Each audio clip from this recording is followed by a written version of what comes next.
ছোট ছোট বাচ্চারা তারা ছাদের উপরে রোদ্রে রয়েছে। ঘন্টা দিচ্ছে, তার মানে হয়তো এখনই ছেড়ে যাবে। আপনারা এই অবস্থা।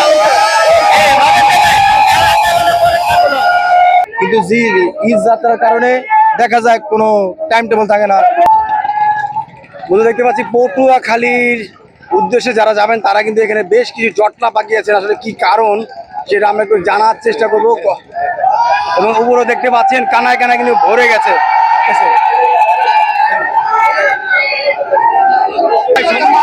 কথা ছিল আরো আগে ছাড়ার কথা, সকালবেলা 6টা বাজায় লঞ্চে বসি, 6টা বাজার পরে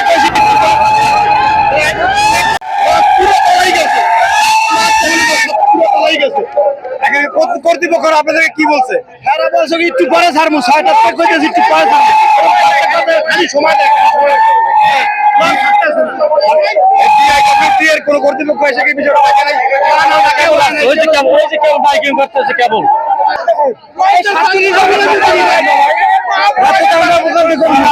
অভিযোগ করেছে ঘন্টার পর ঘন্টা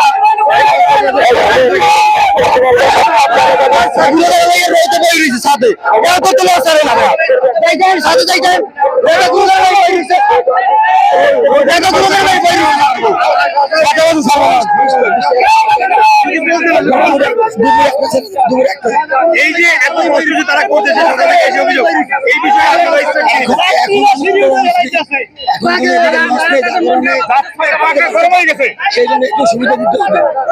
কষ্ট হইতে আছে অনেক। প্রতি বছর লঞ্চ এমন করে, প্রতি বছর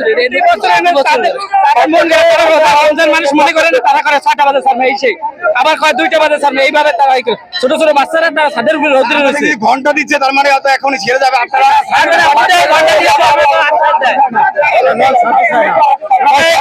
আমাদের আশ্বাস দিয়ে রাখে কিন্তু ছাড়ে না, এই অবস্থা।